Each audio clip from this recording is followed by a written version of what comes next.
It would be pretty funny that for my own book club that my book had no one show up. Been very nervous. Oh, good. People are here. Hooray! Hello, everybody. Hello, everybody. Welcome to Ben's Book Club. We're doing things a little differently this time around. As you can see, we have the amazing, the wonderful Chris Hammer, who has just, I think, been in rural Queensland over the weekend. So he's flown back home in order to be here with us today. As always with Ben's Book Club, we do ask that everyone in the chat just, say where you're from, how you're going, what you're drinking of choice, are you eating dinner? How is everybody? I don't know, Chris, if you can see in the chat, we have Carol Hobson. Yep, I can see the chat there. Hi, Carol. That's my mum. Hi, Ben's mum. Yeah, bet my dad's there too. Yeah. My mum and dad used Shelley Burr. Hello, Shelley. My mum and dad used to come to all of my punk music gigs, and they used to stand up the back of every gig and used to go like this. It's good, buddy, because we were so loud. But that's the sort of parents that I have.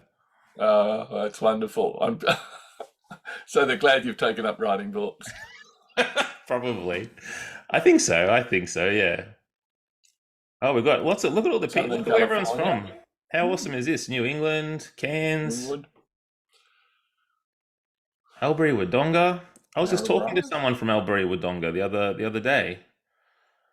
On a radio thing, I think. That was really cool. Phillip Island. Oh, so cool. I love Phillip Island. Awesome. South Morang. Hello, everybody. You're very welcome. I'll introduce Chris. Chris is here. You've all heard of Chris Hammer. Let's be real. He's probably one of the most popular Australian authors, I think. Top 10? Top 10, Chris? What do you say? Who knows? Anyway, I'm very happy actually with the people who've been reading my books. Absolutely. There's such good books. But he is the author of the Martin Scarsdale series of novels, and you've also been writing The Tilt, which is centered on a different protagonist. And you've had a 30-year career as a journalist. You're I think one of my best friends in the writing community in Australia. Really, it's an honor to have you here today to talk to me about my book, which I have here, The Death of John Lacey. Yeah. And I think your name's on the front. Oh, is it? It is, yeah. Oh, yeah. You called me a great writer. It's a great writer. This is a great book. Yeah, absolutely. Absolutely true. How are we going? Robin over here saying you're number one Australian author. There you go, Robin. Got a big fan over there, yeah. Oh, thanks, Robin. That's good. Okay, that's good. Thank you, everyone. Should we kick off, Ben? Yeah, let's go. Let's get into things. And hey, as always with the chat, it's the opportunity to ask me questions. Just type it into chat, and we're very happy. Chris and I are very chilled out, and we love to have a conversation and answer your questions as well. So if you have any questions for me, just pop it in at any time, and we'll get to it as we go. Okay, so this isn't the first time that Ben and I have talked to each other about books. He often interviews me when I have a book coming out. I interview him. In fact, when John Lacey first came out, The Death of John Lacey first came out a little while ago, Ben, on a very hurried road trip promoting the book, called in at Canberra. Yeah, did an event there at the library in Kingston. Ben, tell us about that road trip, because it seemed to me completely insane. Thanks, mate. It did. It felt. Can I say I went through it? I went through it a little bit on that road trip. Like, it got to a point where I was driving so often, and I was just so exhausted. I was missing my family, and I really did go. Those times when you question your existence a little bit, because that's where I got to. Well, just tell people what your itinerary was, what the sort of distances you were driving each day. Yeah, so I was in the Richmond Tweed area for 3 days, and I did some library events there. So that's sort of upper New South Wales. But then I drove down to Canberra, and I stopped outside its Goulburn, right where the big ram is, Rambo. So Yeah, it's about a 9 hour drive, right? yeah. And then I did an event in Canberra, and then after that event, we had dinner with a few writer friends, and then I drove for another hour down to forgotten the Cooma. name. Thank you. I knew it started with a C. I was thinking Coffs Harbour, but see, this is where my mind was getting so confused. And I stayed there, but then I drove another 8 hours to Yarram in Victoria the next day, and I did an event there at 2 o'clock in the afternoon. And I saw my mum and dad. Hi, mum and dad. And then I drove from there through to Melbourne, and I did ABC RN, which was just yesterday. I think it came out, the interview I did there. And then I drove to Ballarat, and then I drove up through. Starts with what's the place with the zoo halfway in New South? Dubbo. Ah, Dubbo. thank you. Yeah, I stopped at Dubbo. So that was 10 hours from Ballarat, and then I drove to Brisbane another 10 hours and did an event that night, and then I went home. But it's awesome too because it's hard when you're doing that sort of thing. It's you sort of go a bit Yeah. cuckoo, and I was listening to a lot of podcasts and a lot of music, and it was very nice too. And that's the thing is it's very rewarding whenever you get to the events and you get to meet readers and you get to actually have conversations like and meet and spend time with people in my industry, people who are my peers and my friends, and see my family and go to Ballarat. Like I got to go. They shouted me a mine tour, and I got to go into this underground mine, and I got to see some real life, settings from the book. It was really cool. But yeah, very exhausting. So mining in those goldfields in Ballarat uh, play an important part in the Death of John Lacey. It's essentially the setting. Tell us about that. Hmm. And it's interesting that you got to research it after the book was published. Yeah. Well, I'd written the first part of the book in 2019, and that's the part that's called The Conquest of John Lacey. And I actually stopped writing the book because of, well, two separate sort of reasons. The first being I just didn't feel very equipped to be writing in a thoughtful way about representations of the Wadawurrung people. I didn't feel like I'd equipped myself in that capacity well enough, and I doubted my ability at all to even eventually equip myself. But then I also stopped because I just didn't know enough. And I thought, you know what, this time I'm going to go on a research trip. And I applied for a travel grant. I applied for the Nilma Sydney travel grant, and I sent through my application in January. It's the only time in my whole career where I've actually applied for a grant. And I was really excited. I was going to spend a whole week down there. I'd made contact with Marlene Gilson, who's a Wadawurrung elder who was helping me out. So I was going to meet her. And I hit submit in January 2020. And then obviously February 2020 happened and COVID happened and the grant got cancelled, and travel into Victoria for that whole time was nigh on impossible. And then when it did become possible, it's I had two different things booked, but both times they were shortcutted because either I got COVID or someone from my family did, and it was just very difficult. And so, unfortunately, the very first time I actually got to go and spend time in Sovereign Hill and at Ballarat and got to meet Marlene in person, it wasn't until December last year I made a really quick flight down, and I actually got to spend time with her and in the setting then. And if I'm being real, I mean, if I had my way, I would. You can't do anything about COVID, and it's obviously affected a lot of people a lot worse than it's affected little old me. But that was an effect, and it's I don't know. I don't know whether the book would read any differently. I've been there now, and looking back, I don't know whether I would have changed anything, but I can't say that with any certainty. You don't know that sort of thing until you're in it, right? So if I had one thing back, I would love to be able to actually go down and spend time there before the book was locked. Yeah, I mean, it does seem to me very much a work of the imagination. Mm. That's the kind of way it's written too. The tone of it is not, it's not, seems to me, it's not trying to represent these things as completely factual. There's a little bit of a, like a, not a Yeah. fairy story, but a very, very atmospheric and very moody rather than just matter of fact, right? Yeah, yeah.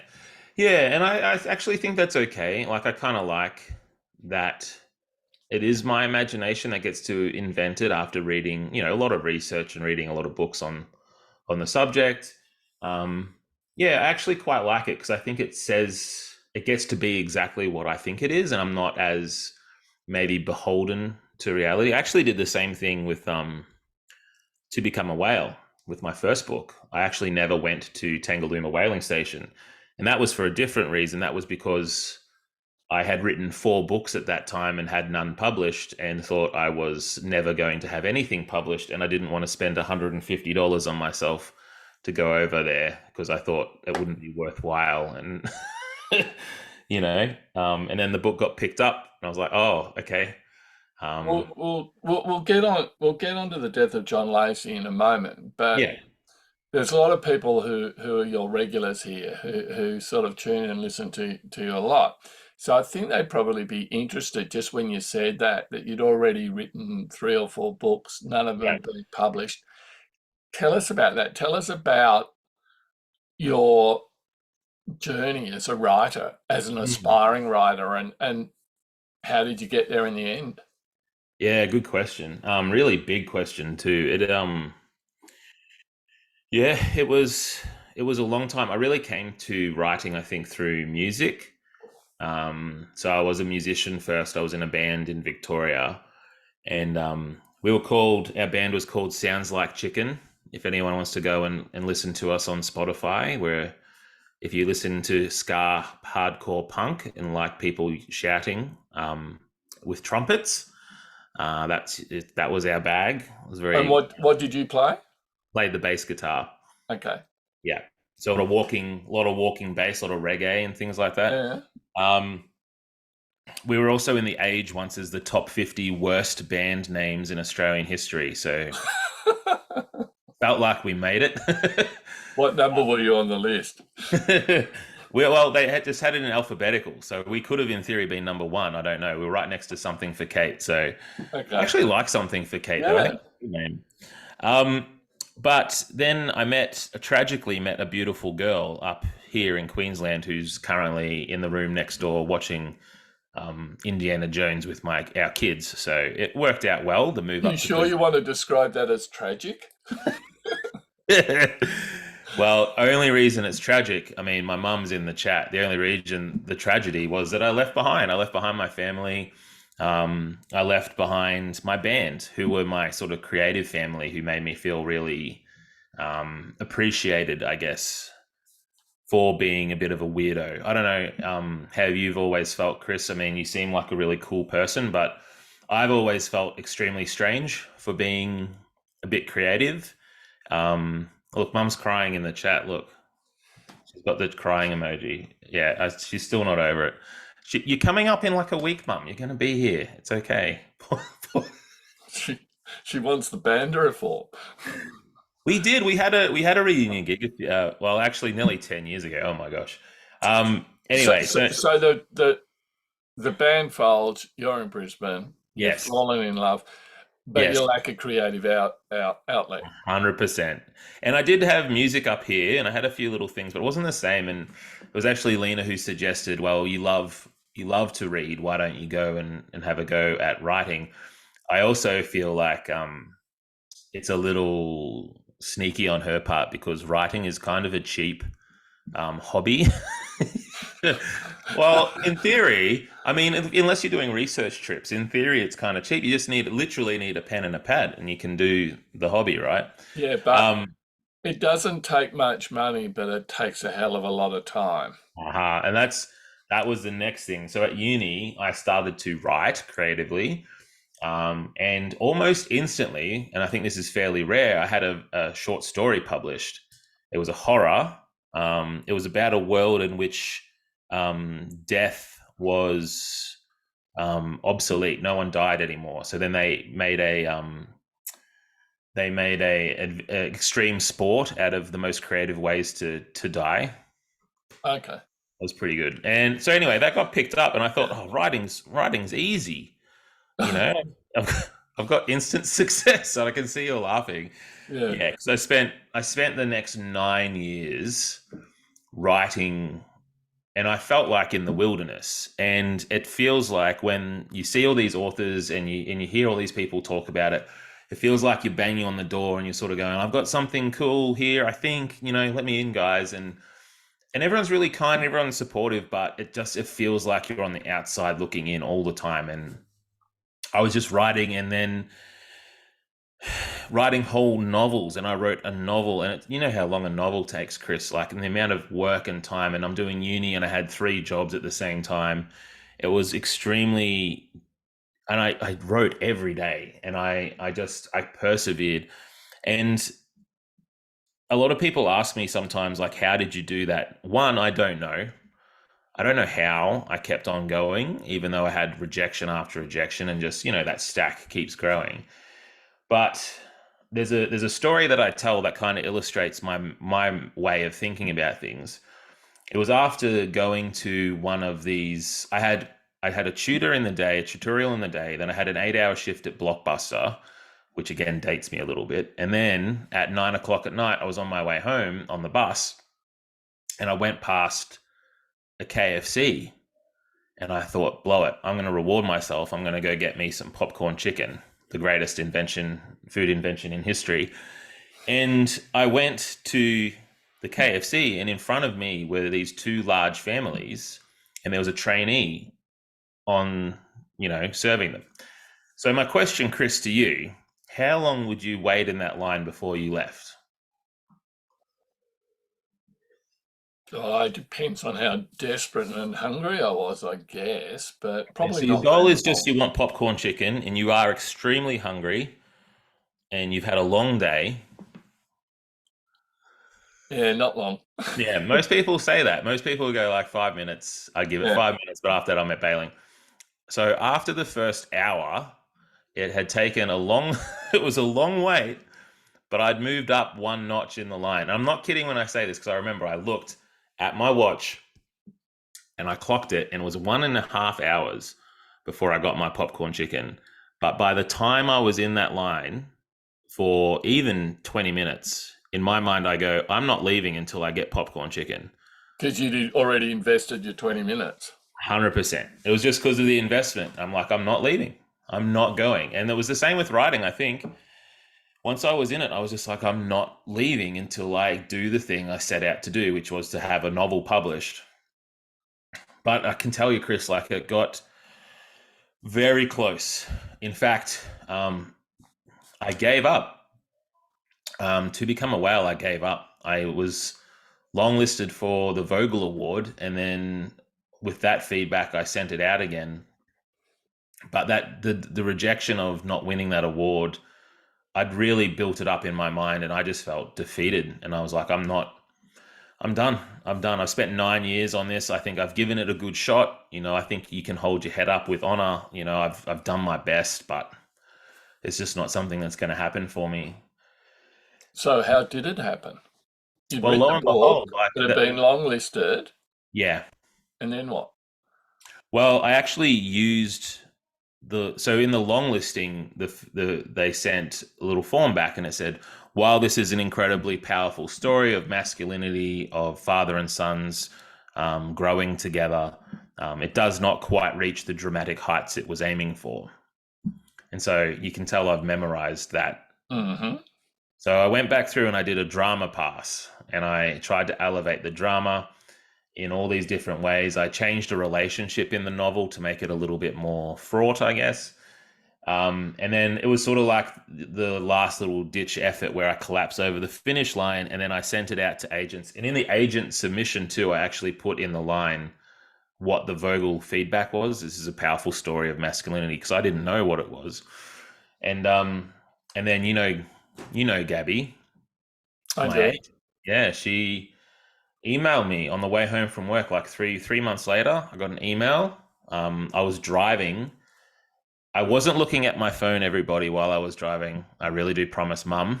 I definitely wasn't, but I did glance at it and I saw it was from an agent, Gabby, and it said, I just read the top and it said something like, I love this. And I pulled over and read the email, and the email said, I love this. Do you have representation? And it was almost those two sentences. I was like, email back, no. Oh, can I give you a call in 30 minutes? So I raced home, again, obeying the speed limit, though. And um, I tried to sound really cool and down to earth and like not ecstatic out of my mind. Yeah, hey, yeah, what's going? Like, just try to be cool. I don't think I succeeded, but it was from there. Gabby was really. I always say to people, like, you just need one champion, and Gabby was that champion for me. She just really fell in love with the book, and yeah, the rest of that sort of happened from there. It was really thanks to her. But would she have been your champion if she'd read your first attempt at a novel? No, and I think it's so. Yeah, and I teach a few writing courses too, and people get really, really hung up on that first novel, and I certainly don't want to be the one to pop a bubble because who knows? And first novels do get picked up as well, and they can be incredible, but it's not my experience. My experience was I'm very grateful that those first novels weren't picked up. They were messy, they were confused, the writing wasn't very good. They were overlong in spots, some were too short. It was just, but it was practice. It's I really do think of it like a craft, and if you're building, I'm terrible with my hands, like I can't build anything, but if you're building a table, I'm sure you'd need to do a few practice tables and give them to family members and things like that before you actually try to sell them to people. And I This needed to is do that. this is a really common story. Um, Mm, people, I've spoken to all sorts of authors. Everyone from Michael Rowbotham through to Michael Connolly, whoever, and they've all got one or two or three books in the bottom drawer. mm. I've got one. My first book, Scrublands did really well, except it wasn't my first book. I tried to write a novel, when I was in my 20s. People Yeah. sometimes say, "Oh, is it still there? Can you dig it out?" Well, no, because it's just appallingly bad. And then I wrote two non-fiction books that were published, sold Yeah. hardly anything, but that really helped get my craft together. Mm. So by the time I wrote Scrublands, and that took me 4 or 5 years because I kept rewriting it because I kept realizing what was wrong with it. Yeah. Probably Well, I think another, it's probably another good attribute to have as a writer to be able to self edit and go, yeah, actually, you know what, that just doesn't work. I'm going to take 100%. another crack at that. So by the time Scrublands was eventually out, and then of course I got an agent and a publisher. We share the same publisher, Jane Paul Freeman. Even after that, there was a massive rewrite or two of Scrublands, and now I think my um, my last book, The Tilt, is structurally more complex. I couldn't have written that book straight off. I couldn't have written that book at the time I wrote Scrublands. I can only Yeah. write it now because I've written, three or four other books, Scrublands and three other books in between. And I met a writer in Victoria not that long ago, a few months ago, Mm. in October, and his theory was until you've had, I forget what it was, 4 or 5 books published, you really don't know what you're doing. Which I thought, I mean, there's some truth in it. Now, You're clearly, there though. You're there. You know what you're doing now. well, I tell you what, I think this last one I've just submitted about a week ago. I'm just starting that editing process.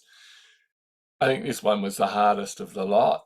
I Wow. just couldn't, I just That's found it crazy. very That's hard so to incredible. And gel. I think I said to you because I did interview you for the tilt. I think I said it is. I think it's your most accomplished as far as I think it's the it's the most mature your craft has been. Like you can feel like there's an expertise in the writing. At least I can. I don't know whether readers read that, but just as a person who's as a writer myself as well, like when I'm reading, I'm like, I can sort of see it's just very mature, I thought, and very accomplished. Okay, well, back to you. Your first book, To Become a Whale, comes out. You did Snake Island, which is very much a crime book, I which I don't. Sorry, love. Chris, can I interrupt? Do you notice how uncomfortable I am being on the other side of this? I just want to But talk to you. but people have come along to listen about your book. So I know. what do you think you've been able to do with the Death of John Lacey that you wouldn't have been able to do if you hadn't written those Mm. earlier books, both published and unpublished? Oh, geez. It's the death of John Lacey is. If I never write another book, I'm happy, which sounds scary, but it's always been a goal of mine to write a book that I have very high standards for when I'm reading books. Especially like I can have a lot of books that I really enjoy and love, but then there's these books that to me they feel transcendent. Like they feel they're those special ones, and I don't think people get many of them in their lives, and it's different for each person. But there are these very special books that just sit atop this mountain to me. I'm like, oh my golly, like that is what humans can achieve. You know what I mean? Like that is the pinnacle. And I think, and again, not to speak into the future too much, but this is a book I'm always been hoping that I would write. I think um, it's since I started, it's the most. I started off with the purest intent, I think, and then I think it's come out the other end with as much integrity as I could muster with it, and the most honesty, and it's all the things that I admire in writing.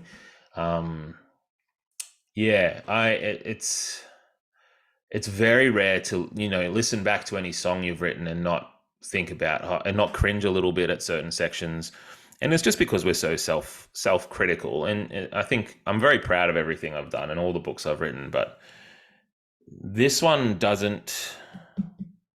It almost feels like I couldn't have written it, like it's too good. And it sounds, maybe, I don't know. No, you know what? Yeah, I really am proud of it. And I feel like it's actually something that's extremely good. And I've never felt that way about something with my name on it before, except for my kids. Yeah. Um, so now I'm assuming because this is a book club, most of the people will have already read it. Is that right? Yeah, sometimes we sort of announce that we'll talk about the ending and spoilers. Most people tend to have read it, but then some people just put the mute button on if we talk about the ending. But yeah, we can talk about whatever you want. Okay. Look, I might get you to read the first chapter because even though a lot of people will have read the book, I think Yeah. it takes us. It's very short. It's about half a page. It takes us right into I guess the mood of the book, the atmosphere of the writing, Yeah. and where we are. And can I thank you, Ian and Brant, as well? That's awesome, Brant. Sorry, I'm just looking at the chat. Yeah. Oh, that's awesome. Thank you. Everyone's so positive. Thank you, everybody. Chris, I don't know whether you remember, but it was actually doing one of these Zoom interviews with you for one of your books that I read you the front of this Yeah, because I just written it, and you were like, "Ooh, that's good." And you yeah. gave your encouragement, man. I kept on. I was like, "Okay, maybe I've got something here." I was really so really. I should have put you more in the acknowledgement section. Clearly. Um, so I'll We read can from the. ask. I can ask you about acknowledgements later if you like. Sure, sure. Go. So I'll read from the start. This is the very opener of the book. In the end, he was alone. It was musty and dark in the earth, the taste of iron, dirt in the mouth, a struggle to breathe, his bad leg groaning like he was decades younger, and the injury was fresh again. His chest throbbing gunshot blood, the backs of his legs leaking. He had always known it would be this way. Deep in the bloodied ground he'd made his name on, The boy he'd murdered, reborn. He knew that now, mongrel little shit. Conspiring with the spirits, all of them bent against him. The boy manifest in every circumstance, all people. His rotten luck, not born of chance, but born of the decision he'd made all those years ago. He did not regret he had killed the boy. He regretted only he had not killed him so hard he had stayed proper dead. That's fantastic. And Yeah, that's, as we find out, it's because he's not named, but it seems pretty obvious to me that this is John Lacey and that's his death. So, yeah, so there's a mystery of how he gets to that point. yeah, But is he so in the book there's two lots of brothers. There's John Lacey and his brother Gray. There's a yeah, couple of other brothers, Ernst and Joe. yeah. And there's another character, Gilbert Delaney, who's also very important. Was John Lacey the character you began with when you started writing this book? Yeah, he was the very first thing. And I'd always wanted to write a real villain. I think that a lot of my favorite books and favorite. So I always go to Judge Holden from Blood Meridian. I always think of him as this transcendental force of nature, this interesting, huge, bold man with really weird philosophy. And and I think of Daniel Plainview from There Will Be Blood, but these people who, even someone like Colonel Kurtz from Apocalypse Now, like it's Yeah. just these villains that aren't just mustache twirly and antagonists and don't have a lot going on. These villains are ones that make you think about your own humanity, and they're strangely captivating in this way, but they're strangely horrible as well. And it was really thinking about those characters. I thought I really want to create someone like that in my own work. And John Lacey, I actually don't know where the name came from. I don't know how he got his name, but he was just always John Lacey. And it was always an exercise in never regretting anything. He is always 100%. He doesn't think about things like in right and wrong. Like I was just going to say, he's 100% right in everything he does. He doesn't have that barometer. It's like he's absent morality. And he just looks at the world. How can I navigate my way through this world to get the most power over the most number of people that I possibly can? And so when I wrote that opener, I was a little shocked, because when you're dying, you think that perhaps you would go over maybe the circumstance about how you came to be dying. Maybe you'd regret some certain things, especially when it sounds like it's, gunshot blood and all that sort of stuff, like thinking about the course of action that took you there. But he doubles down. Like he's no regret. He's like, I wish I'd done more murder to children. Like and I was shocked when I read that. I was like, wow. And it sounds like I often think with my writing, like I try to improvise. So I actually think of it like acting a little bit, and I'm trying to improvise all the different roles all at the same time. And I try to write so quickly that I'm just keeping up with my own improvisation. It's a strange state of mind, but when I say that I was shocked at the opening, is because I was pretending like if I were this sort of person, how would I think about this situation? But I found him troublingly captivating. Like he's so horrible to people, yet he's kind of fun to read. I don't know if anyone else. He's very compelling. Yeah, absolutely. Yeah, he is.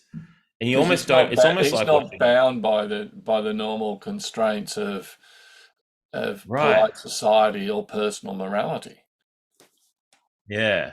Yeah, and it's. I think that because I actually started to think about it like a modern day parallel, but there's a number of politicians and leaders and people in positions of power and CEOs, and they're quite charismatic. And I think it almost sometimes them making decisions kind of excuses us from having to make difficult moral decisions ourselves. I'm just following this person. I just do what this person says. It like absolves us of a responsibility. But I don't know. Like they're just.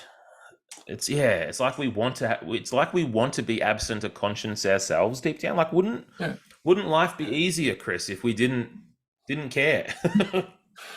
true.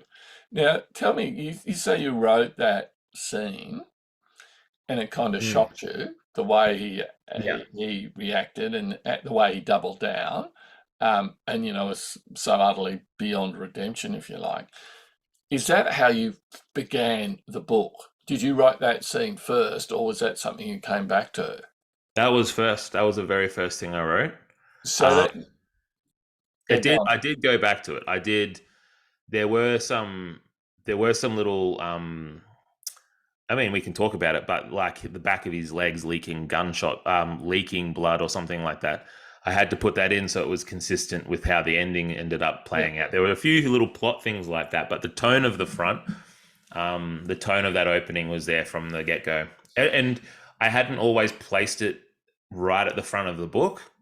Um, it was a long time writing this book where I had this big mess and I yeah. had no idea how it was actually going to be to go into a book. But when I landed on that idea of starting with that, yeah, it never wavered. So you've got this character. You start the book. You've got this character, John Lacey, and he's totally sort of immoral or amoral, or however you want to put it. Is that how the other characters came into being? That they were kind of a reaction against him. That they were more moral people, Mm.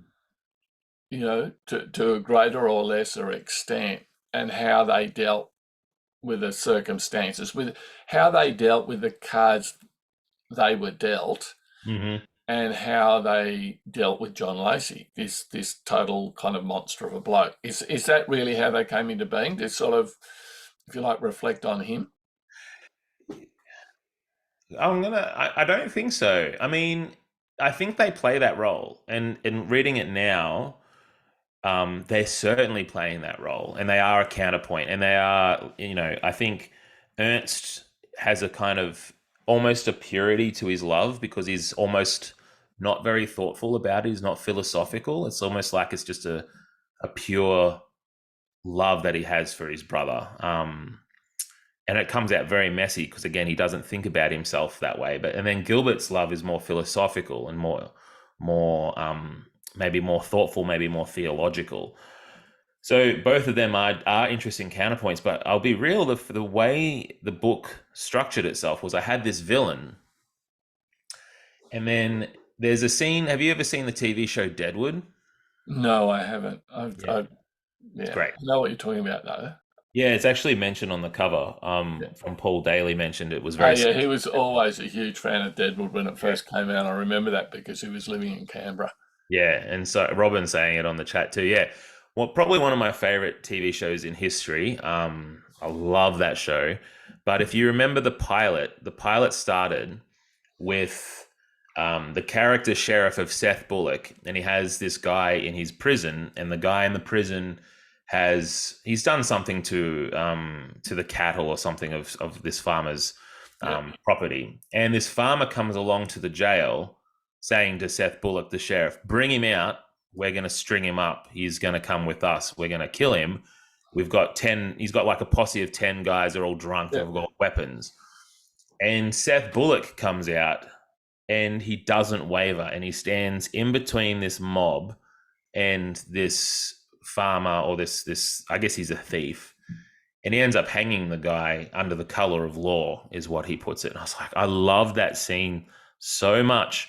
But I thought, I've got John Lacey, this villain, this powerful and ruthless person. Like when you read him, you know he's capable of anything at all. He has no moral feeling. And I thought, what an interesting thing to have him here and then have a person who's very weak over here, weakened, mm, and then a person standing in between saying, you can't have him. What sort of a person would this person be?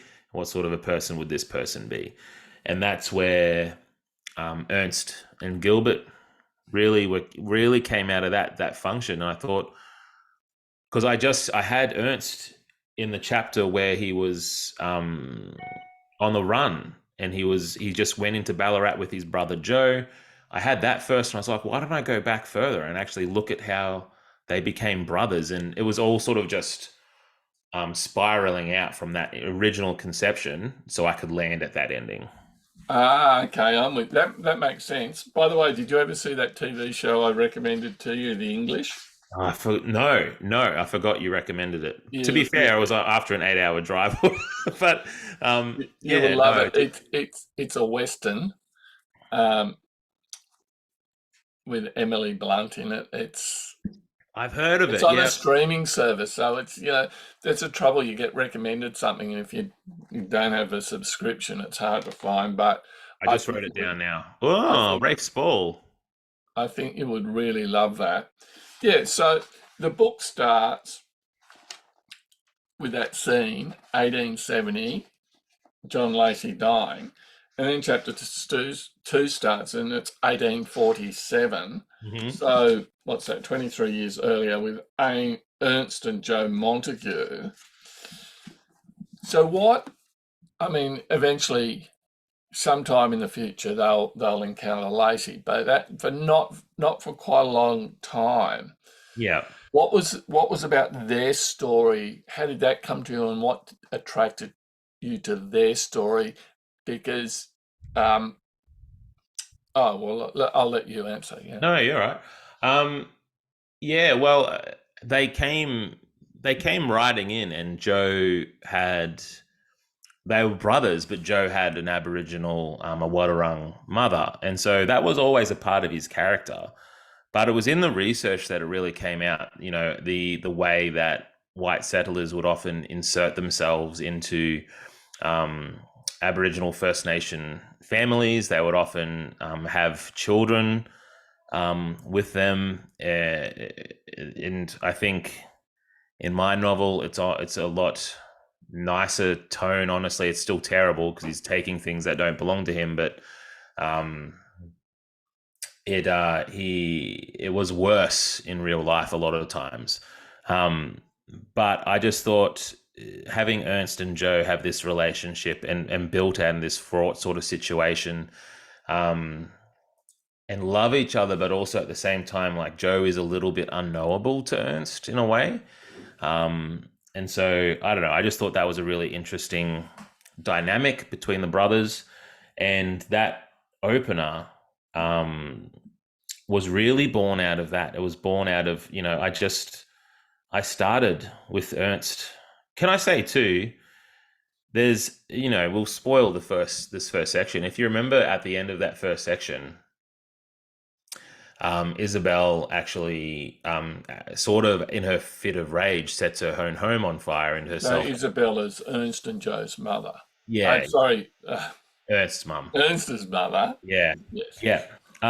So she does that in sort of a fit of rage, and you could almost read it as accidental, but um, that was actually born out of a real life story where a woman found out that her husband had fathered children with a First Nations person, and she actually purposefully lit herself on fire in an act of protest.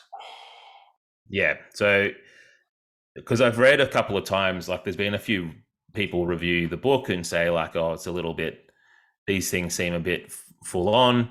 But I think I mean, it sounds terrible. I think I almost made it more palatable, the book. I think Real so. The life. relationship between the father and the the Aboriginal woman with whom he has the baby. Like I think on the frontier, a lot of those kids just came out of you know Yeah. just brutal rape rather than any kind of relationship like that. Yeah. Um, Isabel's really the only. Am I right in thinking it's been a while since I read it now? It's the only really notable female character in the book. She plays a big role in that opener, yeah. And then Yeah. I would also say that Gilbert's wife also, Yes. Sarah, I think her name is. She plays a big role in his life as well, and It's often certainly sees him right. she and the kid certainly weigh on his mind. Yeah, Okay, so you've got these two brothers, Ernst and Joe, and Ernst they're kind of criminals. They're rough. Ernst's great redeeming feature, though, is his love for Joe. Mm. He's half brother, right? Hmm. What's Yeah. what? So what are you trying to get at there? I think sometimes that I would say, I would say Gilbert's love and Gilbert's sympathy and Gilbert's integrity is framed through philosophically sorting through the right course of action and filtering it through his own lens, I would say. Um, and I think that there's a great deal of compassion there. And I love Gilbert's probably the closest character I've ever written to myself. I really love Gilbert. But I think that the way he sort of arrives at the end of the novel, that maybe he just needs to let people decide their own fate for themselves a little bit more, and rather than trying to control them. His love's quite controlling. And I think throughout the novel, I think most of the characters control other characters in one capacity or another, locking them up without them wanting to. Edwin inserting himself into the Waddarung family. I would say the only person who, I mean, he does sort of try, but I don't know. I feel like Ernst doesn't want to control Joe. He just, I feel like his love is almost purer because he's not thinking it through. He's just doing the thing that he knows he needs to do. He just, you know what I mean? Mm. And I don't know whether I'm saying that intelligence increases our risk for, I don't know. I feel like sometimes we get trapped in debate and overthinking things, and sometimes we just need to be there for other people rather than, yeah, rather than always sum up what the right thing to do is. Sometimes we just need to listen, I think. And I think Ernst is, especially towards the end of the book, he's doing that a lot better. Um, can I just answer something, Chris? I'm just seeing in the chat. Susan said aspects of this story was gory and somewhat uncomfortable. Yeah. Yep. Um, yeah, the violence in the book is, I think, quite uncomfortable. Um, and I just, it's always been an effort of mine to make violence ugly. I don't think it's, can I say I love John Wick as much as any other person? I love reading a crime thriller where the violence is necessary for the plot, and it's.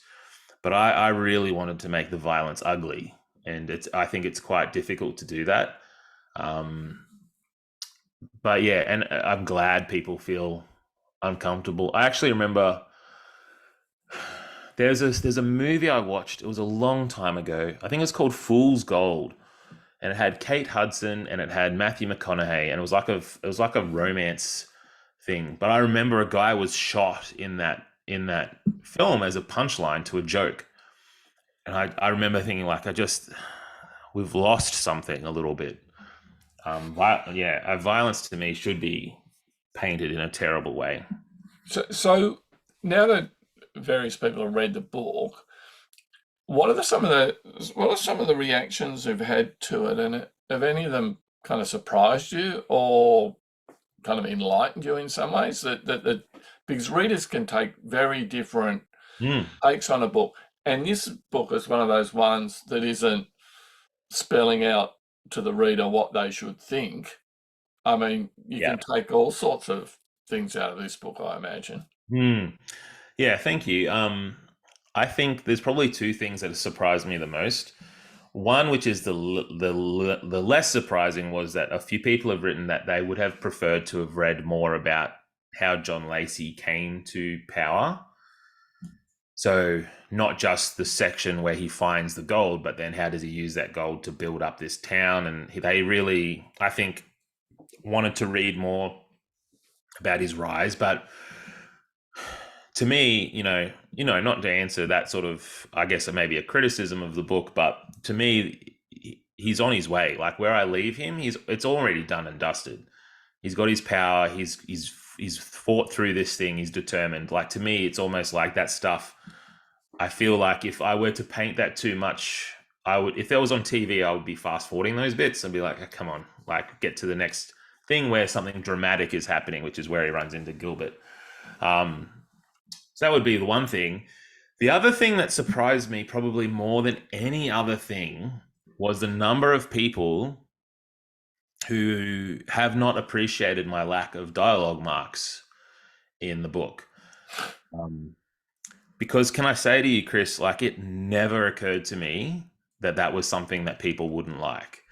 Um, because I've read most of my favorite authors, a lot of my favorite authors write with that. So Tim Winton and Richard Flanagan and Cormac McCarthy and even Sally Hepworth, it's a thing that's a lot of authors have been using for decades. And so whenever I read a book like that, I just sort of go along with it. Rowan Wilson's another one. Um, but a lot of people have been very animatedly almost angry about that. And um, that shocks me. It just never struck me. When I read a book, I always just try to read the book the way the author wants people to read it. I try to be on their side. And it almost feels like if I come to a book and have a thing like I want it to look like this and be this way, I don't know. It's just not how I read. That was shocking to me, Chris. It was almost the very first review of it. No, I can understand that. You put so much effort and passion. 4 years, yeah. Yeah, yeah, blood, sweat, and tears in the book, and someone picture over on the type, Yeah, essentially yeah, typesetting and all the. the book is so much more complex than that as well, Yeah, and has other things that I think people could actually be, confronted by, but to be confronted by that. But the way I think about it too, there's so many different things that I think it does for the book with the tone, and I think it strips it back, and I think these people didn't have luxurious lives, so maybe they couldn't afford quotation marks. Like I have a lot of things about it. Um, but to me, the restriction of it, I think, makes my writing better. I yeah, think that when I was in the band, I used to play a 5-string bass. So when we hit that low, heavy section for the really heavy riffs, I would just hit that low B string. But it was my guitarist who said, "Why don't you use that 4-string bass? Because I've got this Fender Jazz. It was this beautiful bass." And I said, "Oh, but I can't do the heavy bits. I have to use the 5-string." And he's like, "No, you can. You just have to be more creative with less." It's like, oh. And so then with having less strings, I lost that crutch to rely on.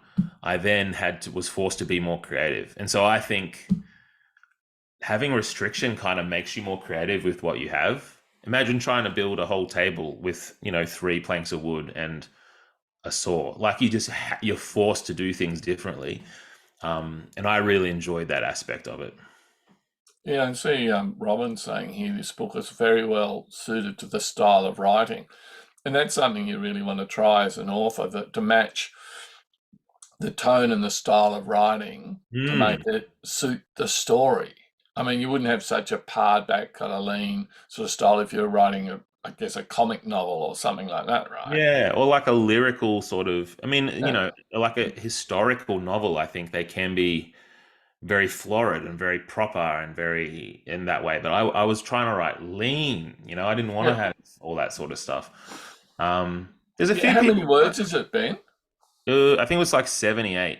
It's Okay, so pretty that's um, so many good books are that length, which is on the shorter side for novels. I think yeah. the typical length is more like 90, maybe, at a guess. I don't know. Mine are Yeah. always completely overblown and over 100, but that's just me. Can't shut up.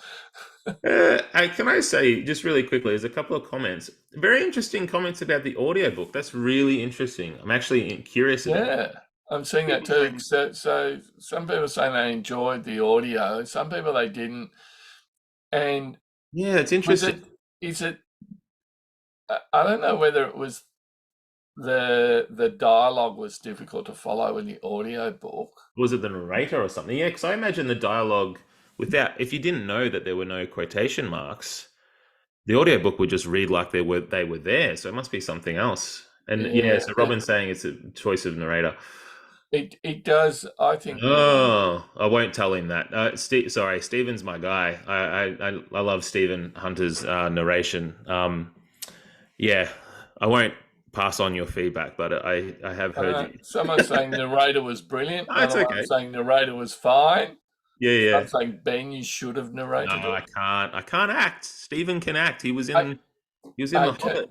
I tell you, these audio narrators, it sounds simple, right? So if I try to read one of my books, despite my croaky voice and that, the descriptive passages, okay, maybe I'd have a halfway decent shot at it.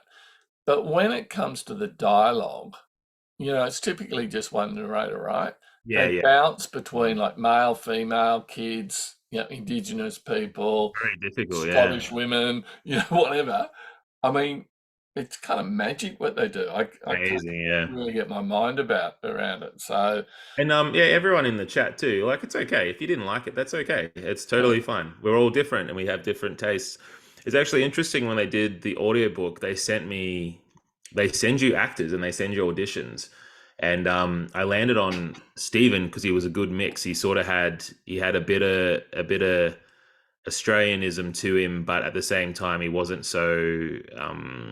To me, he wasn't as wooden. And I'd read one that was very ochre, and it was a bit too much. And then I read one that was very almost British, and that was a bit too far in the other direction. So yeah, it's an interesting process, though. You should, if you guys are writing at all, like having someone read your work back to you is disconcerting. And you've never read your own work as closely. When you hear someone speak your words aloud, it's you certainly find where you're like, oh, I should have edited that a little bit closer. do you ever do it yourself, Ben, when you've written something, kind of read it out loud just to get the kind of flow of it? Yeah, I do. I do every book, every sentence I read aloud. I do like an out loud pass, and I do it twice. I do it once before I send it to Gabby, and then I do it once before I final lock the final thing. I do one last pass where I read it aloud to check that it's all sounding good. Yeah, it's a very. I used to be in a previous life a television reporter. And Hmm. I write my script, and I think it was just spot on, as good as I could get it. Then I go into the voice booth to record my voice, and sure enough, reading it out loud, I go, oh no, that's not quite right. I need to change that.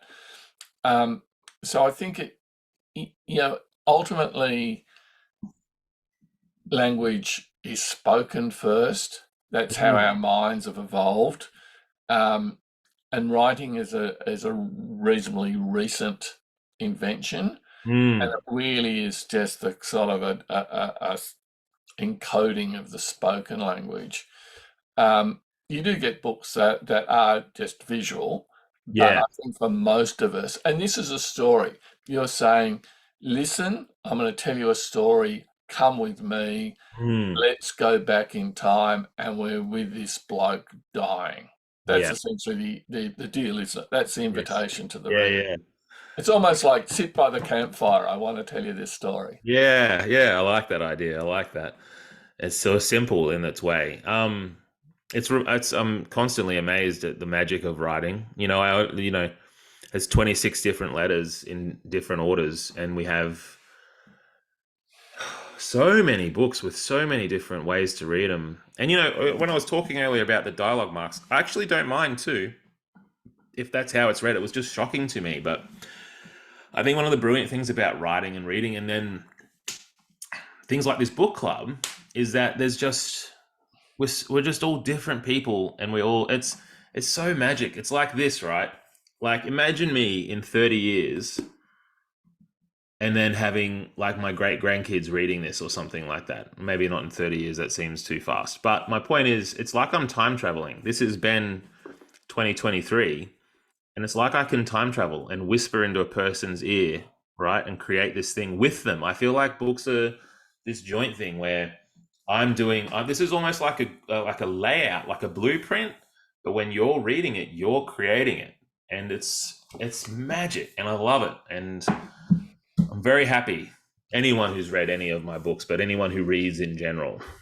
So you were saying you were really happy and satisfied with the way that this book turned out.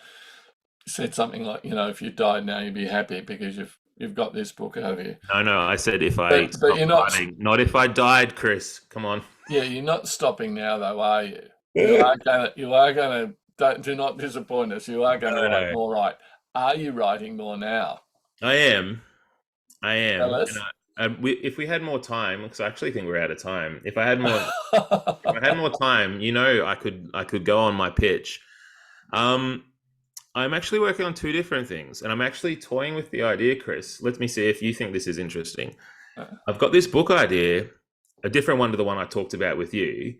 I've got this other idea where I was going to write some screenplays and write it as screenplays first, and then sort of see what it's like. And even maybe think about pitching those screenplays. And, I don't know what I'm doing, so who knows what that'll happen. But I could go to a local theatre group and see if they could put up scenes and see what actors reading and acting out my scenes. Imagine that. Imagine what you could learn about your own characters with other people. I don't know. That's the idea anyway. Well, actors, when you read a book, every reader's a bit like an actor because you in your mind you're bringing that dialogue to life, right? You're bringing Yeah, like yeah. that's why readers have such vastly different takes Mhm. on the same text. Yeah, that I mean, and that's the great skill of an actor, of course, to take Yeah. a line and infuse it with their own kind of interpretation. That's a good idea. I know Nigel Featherstone, who lives in Goulburn, does I'll have to does talk work to him about it. with theatre people. I'll have to talk to him. Although I don't think that's as a process in the book writing. I think that's a Yeah, standalone thing he Robin's does. saying down here, what did Robin? No, screenplays lack the depth of text. Actually, strong disagree. I actually think films are equally as deep, although not as long. And well, maybe you're right, but I wouldn't. I'd still be writing a novel. The screenplays would sort of just be an effort in figuring out what the novel is in a really, really deep way, if that makes sense. Just another way of thinking. But no, it would be a novel at the end of it. Chris, I think we're out of time, man. Do you mind if I go through a couple of these questions? Yeah, yeah, please do. I missed the chat function. I didn't have it You're all operating right. properly That's before. okay. Can we That's all easier. give a clap to Chris for being wonderful, please? Thank you, Chris, so much. You are amazing. And I'll pay you in more interviews with you later on. So Judy asked, how can I find details of the book club? Really good question. If you go onto Facebook and you type in Ben's Book Club, you should find our Facebook group, and I post details about all the upcoming events. Next month, we're interviewing Joanna Jenkins about her new book, How to Kill a Client. And she's an actual lawyer, and she wrote a book about someone trying to kill a client legal or not legally, but anyway, very exciting to talk to her, but that'll be next month. Mandy asked, did you read any of your book to your students? I do sometimes. I actually use the way I think about writing, and especially refinement, and making things better. I certainly do show them my rough to start and then how it improves. I sort of show them how the sausage gets made. 3 plays by Tim Winton. Okay, I'll have to look at that. Everyone's just saying thank you now. Oh, clap, clap, clap. This is all for you, Chris. Robin said, not a Facebook follow. If you type in Ben's Book Club into Google or anywhere, you will get the Eventbrite. Eventbrite's really the place to go. And there's a new event every month, but local libraries as well will be able to sort of help you check in and figure out what the next one is if you want to go and talk to a staff member. Awesome. Yeah, Ian, thank you, man.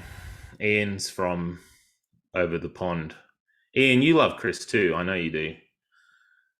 Yeah, and thank you to Libby and everyone for this. I mean, and thank you guys. Like, it's been a year and almost a year and a half we've been doing this book club now, and it's just so awesome to see this little community and spend time with you guys every month. And I don't know whether you are all aware of this, but because of Ben's book club, each month and each featured author, they actually become the highest loaned ebook in Australia for the month that we feature them. So you guys are doing a great job, and this club is really helping promote really awesome Australian talent. So yeah, it's been awesome, and I'm really looking forward to doing this every month for the foreseeable future. It's something I look forward to. Cool. So, Chris, man, thank you so much. I'm really looking forward to reading your new one. I'd love to have you on this club if you're willing. When Oh, it's is yeah, of course. Yeah. it's still aiming for roughly October, like normal with you. That's what I just submitted it last week. Our mutual publisher, Jane, she's in the middle of editing a Christoph Zolkos book, so I guess he takes Oh, I guess he takes precedent. he But yeah, does. yeah, I think October, fingers crossed. Okay, Yeah, okay, cool. Well, I'll talk with Mel, but I'd love to have you. yeah, pencil me in. Yeah, let's do it. Yeah. And so, name Smithy Zoom. That's awesome. Glad you enjoyed it. Thank you for participating in the chat as well. But other than that, we'll see you all next month for Joanna Jenkins and How to Kill a Client. Keep an ear out at libraries and things. But Chris, thank you again, and thank Thank you you. everyone for reading my book. Okay. See you guys. Bye Bye. now.